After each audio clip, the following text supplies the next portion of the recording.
I believe that this nation should commit itself to achieving the goal before this decade is out of landing a man on the moon and returning him safely to the Earth.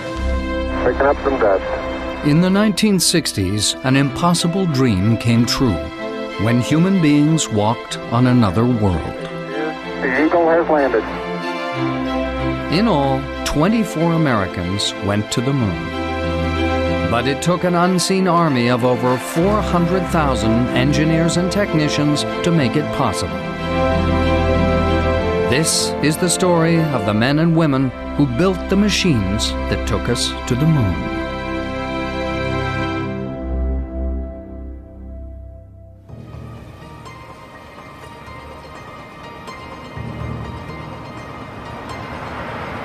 November 16, 1963. President John F. Kennedy visits NASA's launch pads at Cape Canaveral.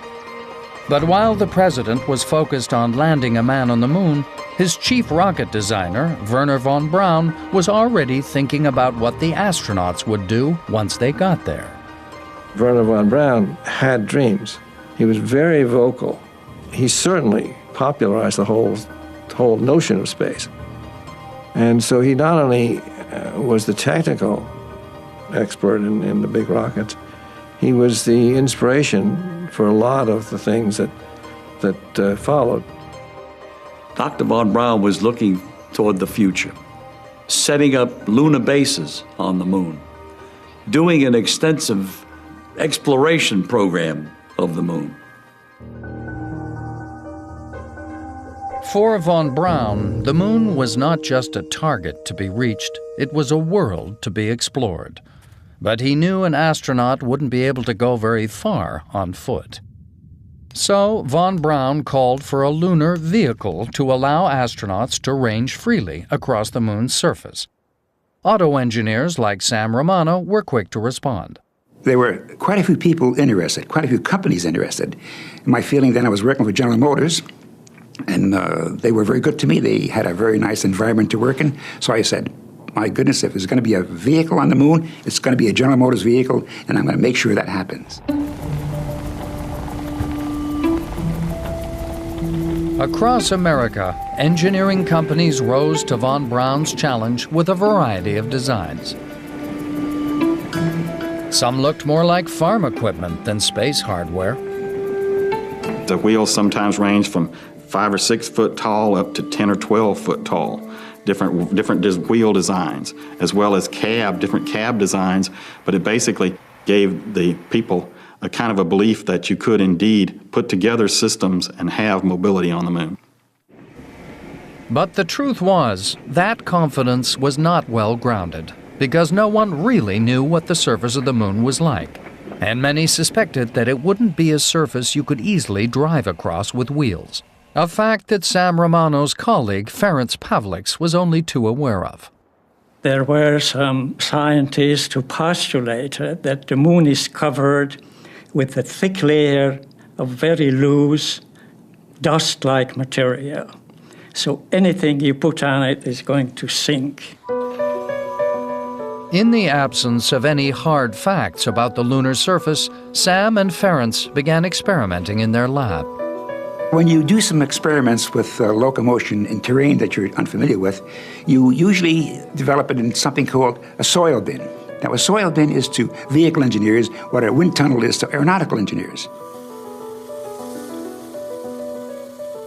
We came up with vehicle concepts of the wheel type, track-laying vehicles like tanks.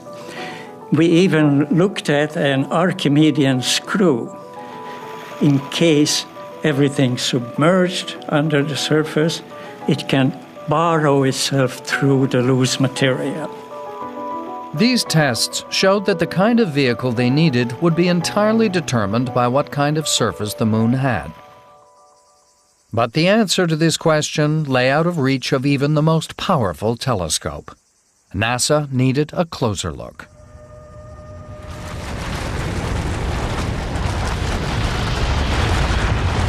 It was only 4 years since the first satellites had gone into space, yet NASA's ambitious Ranger program was already being sent to the moon. These primitive lunar probes carried television cameras which would relay live pictures of the surface as they got closer and closer. But the Moon was a difficult destination, and the first missions failed to achieve Earth orbit or missed the Moon altogether. Then, in July 1964, after 6 unsuccessful attempts, a Ranger mission finally made it all the way to the Moon with its cameras and transmitter intact. Lacking the ability to slow down, the spacecraft hurtled faster and faster toward the surface, sending back pictures until the final moment.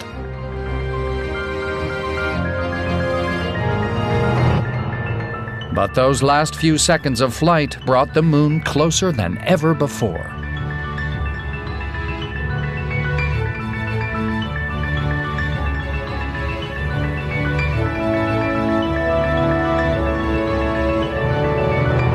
NASA had finally proved they could get a spacecraft to the Moon. The next step in understanding its surface better was to attempt a landing. The unmanned surveyor probe was designed to touch down gently in the soft lunar dust. At least, that was the plan. When the surveyor landed, it bounced something like 10 feet in the air and then continued to bounce a few more bounces until it finally came to rest. And therefore, we realized that the lunar surface itself would probably consisted of a very fine layer of upper layer and a very hard surface beneath it. The Surveyor 3 mission proved that the Moon's surface could support a wheeled exploration vehicle.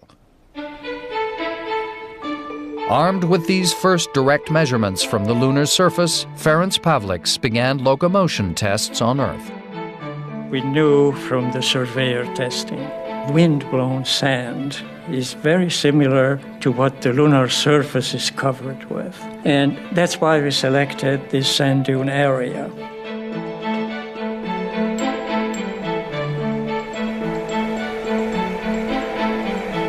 While Ferenc's wheel designs were still being put through their paces, the ever-visionary von Braun was already planning the exploration missions that a lunar rover might undertake. So they came up with one concept, which was the Mobile Lunar Laboratory, or MOLAB, which was a pressurized cabin type of a system weighing about 8,000 pounds. And had the purpose of exploring the lunar surface over 2 weeks period of time. The engineering companies came up with a variety of designs, but NASA wondered if astronauts could really survive for 2 weeks inside such a small mobile laboratory. NASA was looking for volunteers, and I raised my hand. I was one of the 2 test subjects on that test. I was selected and made the commander. They kept us in there for a total of 18 days. We were good friends at the beginning of the test, but we weren't too friendly toward the end. We were getting on each other's nerves, to say the least. And we were very surprised when the lights came on and they said, the test is over, you can come out now. And as we walked out of MOLAB, there in front of us was not only our wives waiting for us, but Dr. Werner von Braun was there too to congratulate us. And he referred to it as the can opening. We proved that we could live in that MOLAB for at least 18 days and probably could have gone longer. But the MOLAB trials also showed that a pressurized exploration vehicle would weigh at least 4 tons. And that meant a dedicated Saturn V launch to deliver it to the Moon ahead of the astronauts. It would be hugely expensive. NASA started to have its doubts about von Braun's giant rover ideas. It was becoming increasingly difficult to fund the projects that needed to be funded. And I felt that we'd taken on the job of going to the Moon. We had not taken the job of of traversing the moon, and on that basis slowed down the effort. I'm not quite sure whether I actually canceled it or not. So eventually this MOLAB concept was dropped, and NASA sort of given up on putting vehicles on the moon. We were very disappointed, but there was nothing we could do about that. It seemed that lunar rovers were destined to remain grounded on Earth, and the astronauts' exploration of the moon limited to a few short walks. But over at General Motors, there was one man who refused to take no for an answer. We continued with General Motors money. We decided to look at smaller rovers. I decided that can be done, it should be done, we want to do it.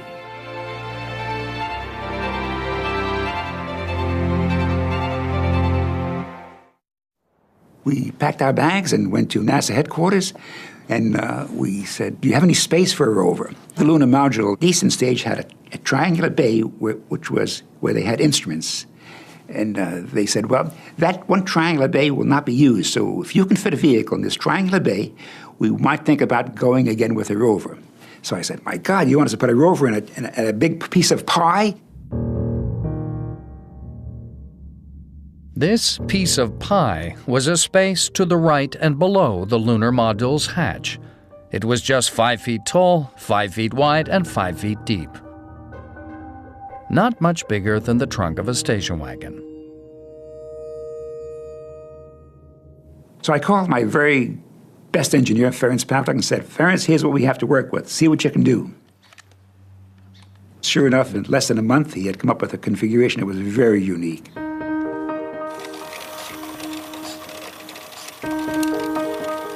I decided to build a scale model. I like to build models. It was a family affair. My wife helped in making the seats, and I used the G.I. Joe toy of my 7-year-old son to be the astronaut. Ferenc's new rover design was still twice as big as the space it needed to fit into. It was going to be quite a feat of origami to get it in. We came up with an idea of folding it together. So first we had to fold the seats down. Then the end of the chassis was hinged and folded over 180 degrees. The forward chassis section was also hinged and folded over. Then the suspension linkage was designed such that folding in the wheels, they assumed a 90-degree angle. So this package now could fit into this triangular envelope at one corner of the lunar landing module. And I said, Ferenc, we got to go to Huntsville and show Dr. von Braun what we have here.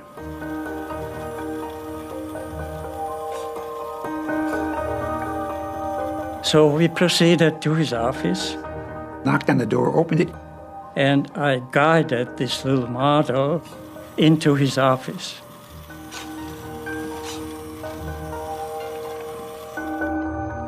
Now, he was at the telephone at the time. I looked at his face, and I saw just a great surprise. He slammed the telephone down and says, what have we here? That gave us a great opportunity to explain to him what we had. We had already made a film. So we showed him a very short film on how it worked. We demonstrated to him. So we spent as much as a half hour with him in discussing the concept. And he became very enthusiastic and supportive of the idea. He said, we must do this. I got a call when I was out of town one day from von Braun's office, and in that call, he asked me if I would consider taking the management of a new program that was given to Marshall called the Lunar Roving Vehicle Program. I said, what could a propulsion man possibly have to do with a car development? So I was very apprehensive about the whole thing. But on the other hand, you can't say no to a man like that when he asks you to take on a task that he has confidence in you doing. With Von Braun's top engineer on the job, the dream of driving across the moon was back on track. Once more, NASA invited tenders for the contract to build a new lightweight lunar rover. And the General Motors team suddenly found they faced tough competition from Grumman Aerospace. Grumman was building the lunar module, which would carry the rover to the moon. If that wasn't enough of an advantage, they also had an innovative design. A fundamental difference of the Grumman design was what we came to call the conical wheel.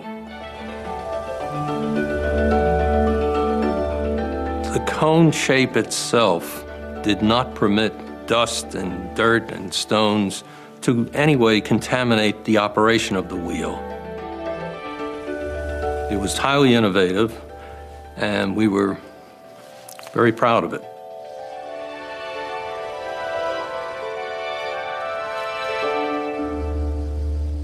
The Grumman thought is downstream. Damn it. Nobody's going to be happy with something that just is used for a couple of times, and you'll leave that $20 million piece of junk sitting there. Don't just go to the lunar surface, use it for a few days. Be able to hit a switch and turn it on and let Houston continue to run it out there.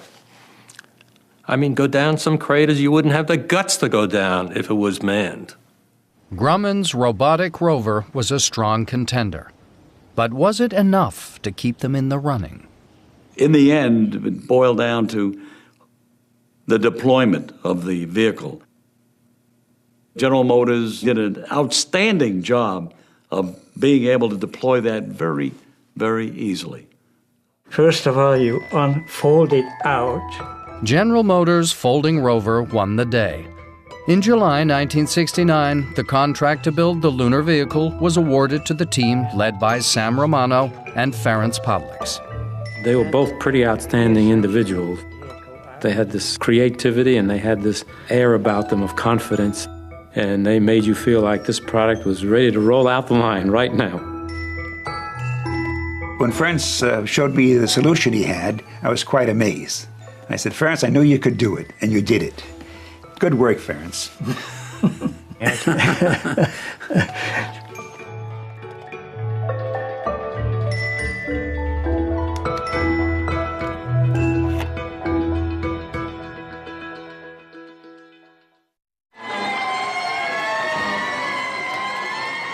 July 1969.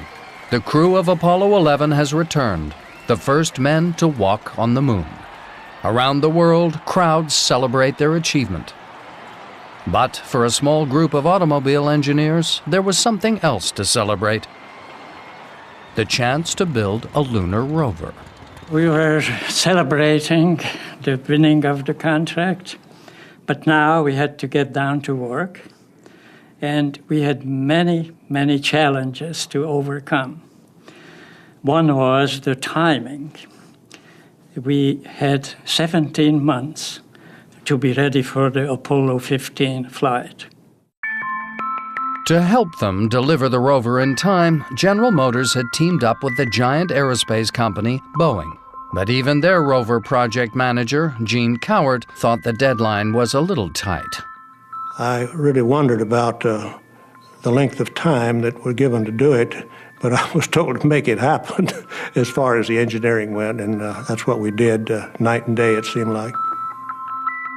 Ferenc and Sam already had a working miniature of their rover design, but now Boeing had to build it for real. And their toughest task was to make it light enough. They sent 2 fuel only, no critical.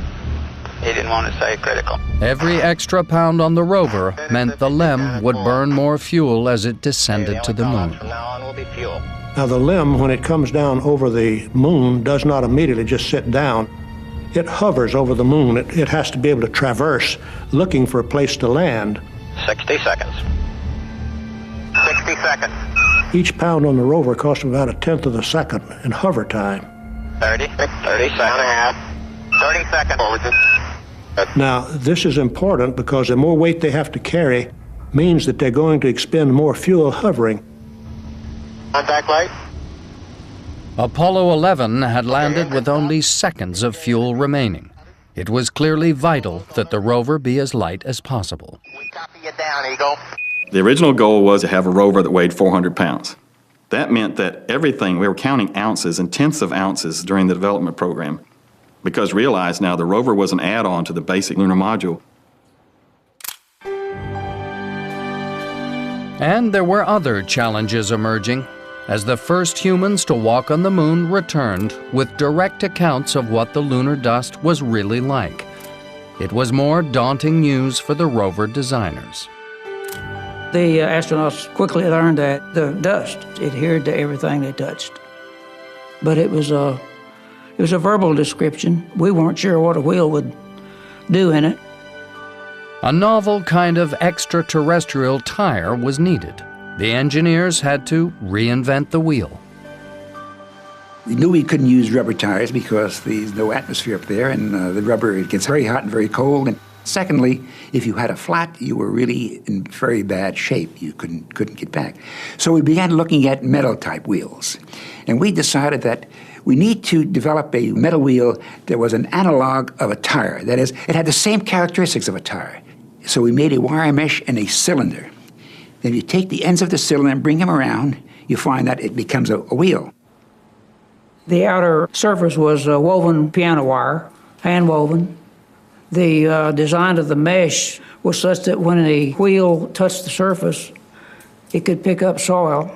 But as the wheel continued to rotate, the flex design of the wire would open up where it would clean itself. We tested individual wheels in a soil bin facility. We could test the flotation of the wheel, the traction it could develop, and how much motion resistance had to be overcome, which was required to size the drive system, the motor, and so on. Each wheel would be driven by its own separate electric motor sealed into the hub. These were powered by an array of batteries in boxes on the front of the rover. We did not know the amount of energy it might take to drive a wheel through the lunar surface. If it rode on top of the surface, it'd probably take very little battery capacity. If it dug into the surface, it's like driving through mud. It would take a lot more energy. Another problem for the battery team was temperature. If the batteries became too hot or too cold, the entire rover would stop working. For the thermal control system, we were given a weight budget of 10 pounds. 10 pounds to do all the things we needed to do to keep the temperatures within bounds. A conventional liquid cooling system with pumps and pipes was always going to weigh more than 10 pounds. Some ingenuity was required. These boxes had a paraffin wax in there, and when the electronics components were generating heat during driving, the heat was stored in the wax, and it stayed at a fairly constant temperature during that melting process. Then, when the astronauts got through with the driving, they would open up covers over radiators. The radiators would reject the heat away, let the wax re-solidify, hence recycling it and making it ready for the next time they come out to drive. Solutions like these helped to keep the weight of the rover down. But there was an even more critical problem: deployment. The original design was going to use the springs on it for the thing to come out almost like a switchblade knife. The astronaut just pull a little lever and everything would fold out for him. Well, they just never could get that to work. We tried different things on this. We had a day to demonstrate that once, and all of the senior people came to see it. They had a bunch of dignitaries there to watch this deployment. They pull the cable. The thing went halfway and a loud crack and stopped.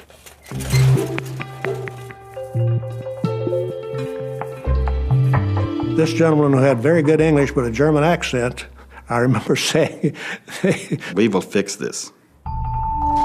And fixing it became a top priority. The entire success of the rover hinged on a reliable deployment. If you can't get it up there, get it deployed onto the moon, it doesn't do you a whole lot of good to carry it up there if you can't get it deployed. And to be able to do it again and again, so it's dependable.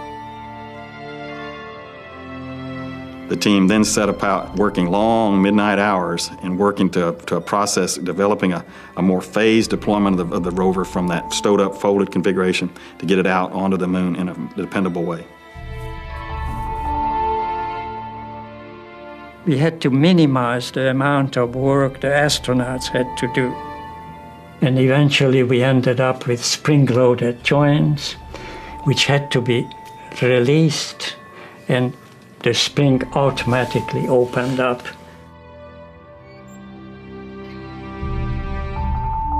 It was very joyous occasion there for the engineers when they got it to unfold, because that was progressing along as being a real showstopper. But it wasn't the rover that proved to be the showstopper for Apollo.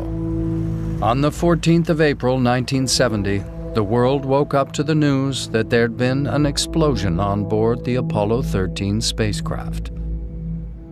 3 astronauts were lost in space.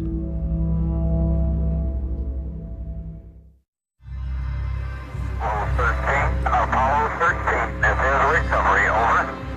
3 days after the explosion, everyone at Mission Control gathered to watch and wait for news that the Apollo 13 crew were safely back.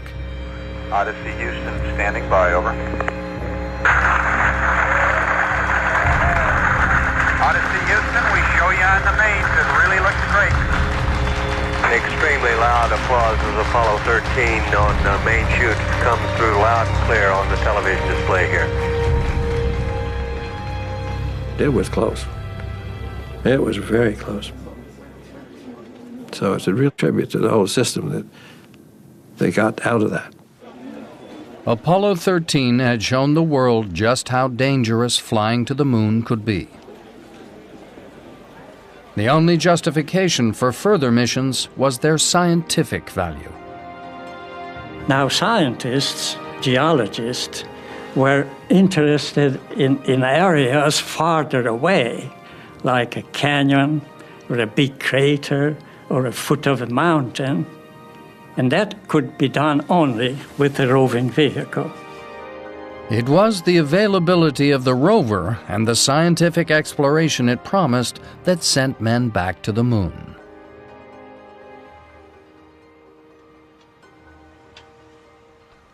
With just a year to go before Apollo 15, GM rolled out their new test vehicle. Mission Commander Dave Scott would be the first to learn to drive it.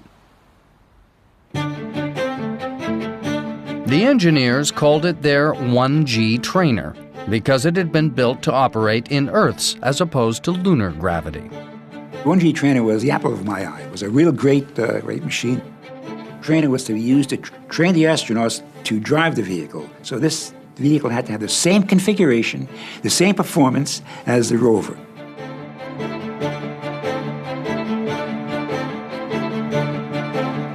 The rover had both front and rear steering. Both would steer, they would steer at the same time. Or they could be disabled, the front or the back could be disabled. We did that for redundancy. If you turn both sets of wheels in the proper direction, it would turn around in its own radius. So it was very, very maneuverable. Driving in Earth's gravity was fine, but it was important to experience the lighter feel of a drive in 1/6 gravity. To achieve the 1/6 gravity as best you could here on Earth, you counterweighted this rover with cables. It seemed to just float across rocks, and it's sort of a giddy feeling, I thought.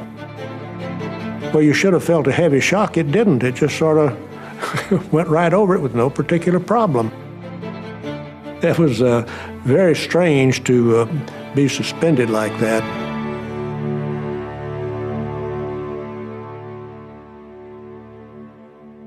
To keep an eye on the astronauts wherever they roamed across the moon, Mission Control decided they needed a mobile TV camera mounted on the rover. Adding new equipment to their already overweight vehicle was not something the engineers needed.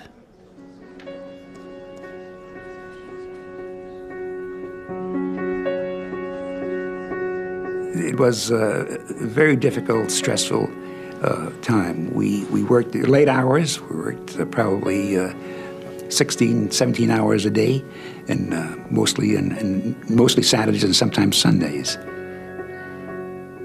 You know, in all honesty, there weren't many light moments in the program. The only light moments I ever had was when I went home after work each day. There was just, every day was highly stressed. Every day was a new problem that we had to deal with, or a realization that perhaps we were not going to make a certain part of the schedule unless we did something different. We didn't have anyone actually die, but we did have people get ill working on it because you were going at, you were with it night and day almost. I wouldn't want to undertake it again. I think I'd rather re-enlist before do this again. Against the odds, on the 10th of March, 1971, Boeing and General Motors delivered the first mission-ready rover to NASA.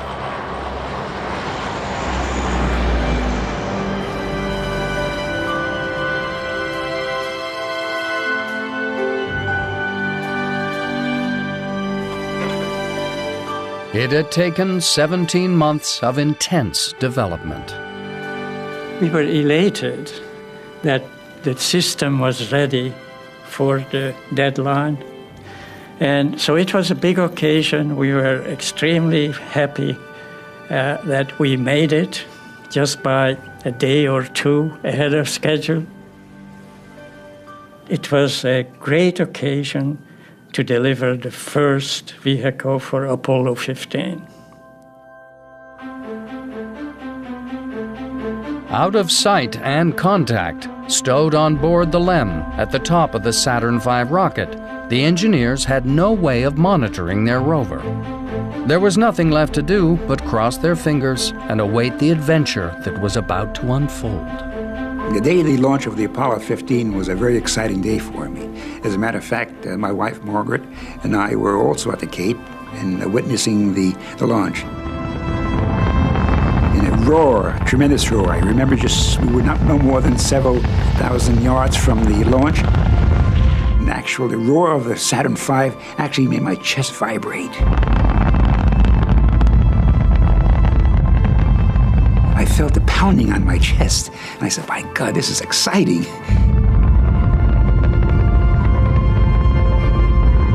That was, you might say, our baby going up there now, and is everything going to go the way it should? Some of us who'd worked on this thing for years, it seemed like it was hard to believe, and yet away they went. But there's always that feeling when it gets to the moon, is it going to come out? Dave, an extraordinary television picture here. July 31st, 1971. Apollo 15 Commander Dave Scott steps onto the moon. His words echo the dreams of lunar exploration which had inspired Wernher von Braun and all the Apollo engineers. Man must explore, and this is exploration at its greatest. For the first time, Apollo astronauts were to travel miles from their lunar module, and for that they needed the rover. The engineers knew that the whole mission was riding on their design. I was at Houston in the Mission Control Center. It was very tense. Okay, Jim, let's take a look at our rover friend here. Then the great day came, and we're all watching to see the rover come out, knowing that for all of the complexity of it, the rover coming out was a real meat in the coconut. Okay, Jim, go ahead. Now comes the big moment of deploying the rover. It's released. They unlatched the cover to the compartment and then pulled a lanyard. And it started coming out. Boop, attaboy. A little more.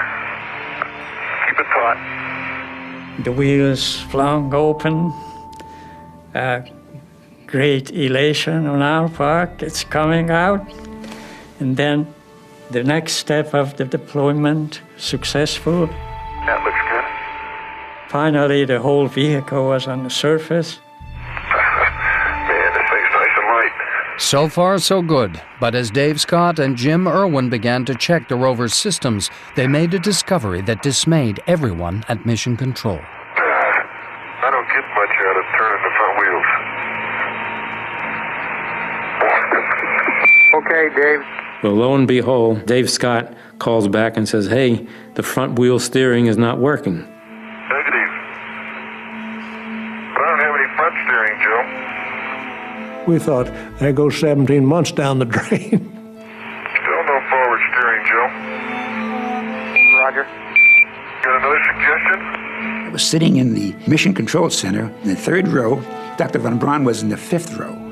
So when they said the front wheels are not steering, my God, I was very, very nervous. The back of my neck began to swell, get red. My ears were red. It was a very tight spot. Every second of the astronauts' moonwalk was precious. There simply wasn't time to fix the problem. Jim, you can probably tell me if I got any rear steering. Fortunately, the rover had been designed with 4-wheel steering, and the rear steering seemed fine. It would have to do. Roger, Dave. Press on. Okay, it's a good idea. Hey, Jim, I'm going to bring her around here and let's get on with it, okay? Now, at last, for the rover engineers came the moment of truth. After everything it had been through, would the rover start? We were sitting on needles to see what's going to happen. Okay, Jim, here we go. Okay, Dave, we want a heading of 203. Okay, 203. Checkpoint 1. Gonna miss that double increment, I can see that now.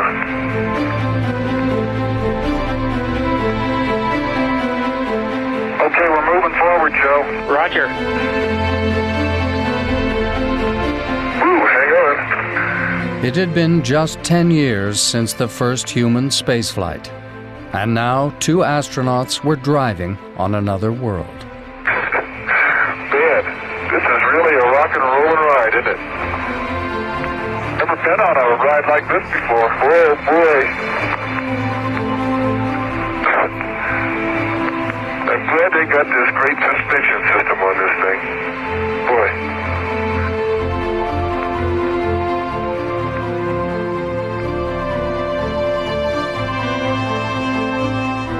When I saw the rover working, it was the culmination of the dreams and the hard workmanship of the Boeing people, the General Motors people, and the Marshall Space Flight Center people that supported the program.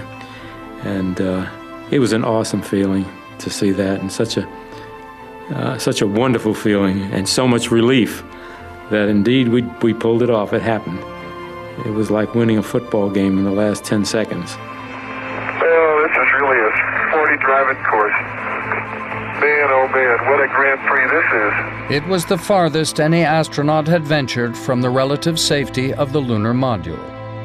But Mission Control was able to keep an eye on them thanks to the new improved TV camera mounted on the front of the rover.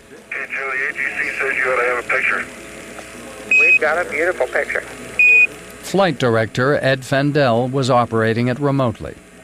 The atmosphere in Mission Control on the first landing site, when we got there and took control of that camera, was absolutely crazy because everybody was looking at the displays up in the front of the room and they were watching this. It was amazing what people, I mean, it was like, holy mackerel, you know, this is going on. This is what we've really done. It was really quite wild.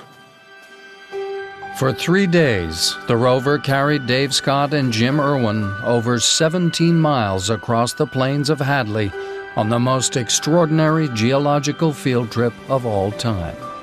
Can you imagine that, Joe? Here sits this rock, and it's been here since before creatures roamed the sea on our little Earth. There it is. And there it is, Houston. There's Camelot. Wow, target. I see it.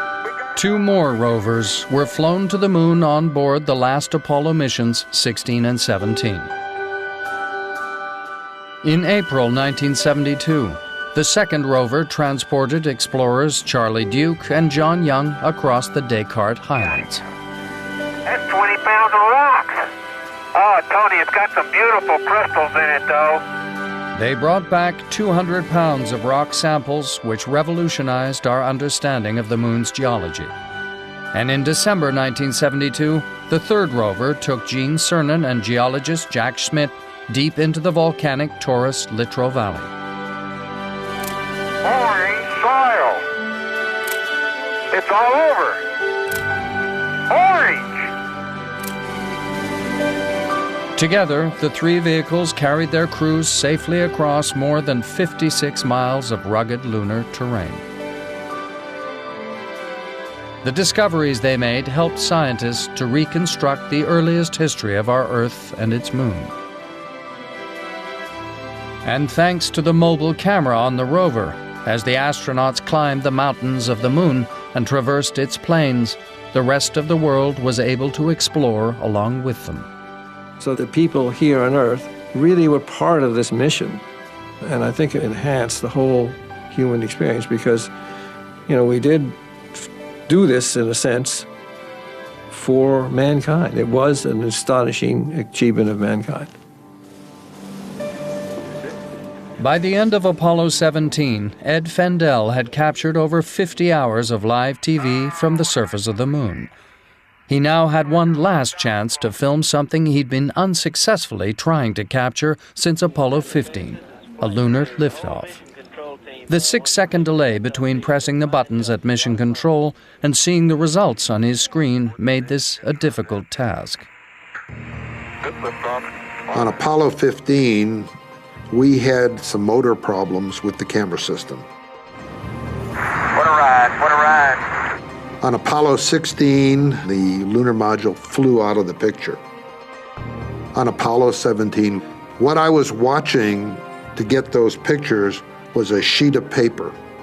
And on that sheet of paper was time versus command. The command to tilt the camera up and to zoom out actually were transmitted before liftoff, so that when the lunar module started to move, the camera was already in operation. 3, 2, 1, ignition. Right away, Houston. Vector good. Apollo 17's liftoff ended mankind's exploration of the moon. But the machines that took us there had done more than transport a couple of dozen Americans to the lunar surface. They had expanded the horizon of humanity. We were no longer an earthbound species.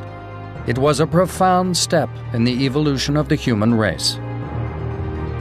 But for the 400,000 men and women involved in the Apollo program, it was simply the highlight of their lives.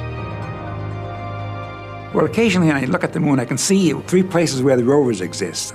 I know they're there, and I feel good about them being there. And I'm sure that all the folks that worked on the rover and worked on the Apollo program feel the same way. It was quite an experience. I feel like I was so fortunate to have been born when I was born and to have had the opportunities that I had to participate in mankind's greatest adventure. And it's with deep humility that I look back at those days and realize what an accomplishment it really was.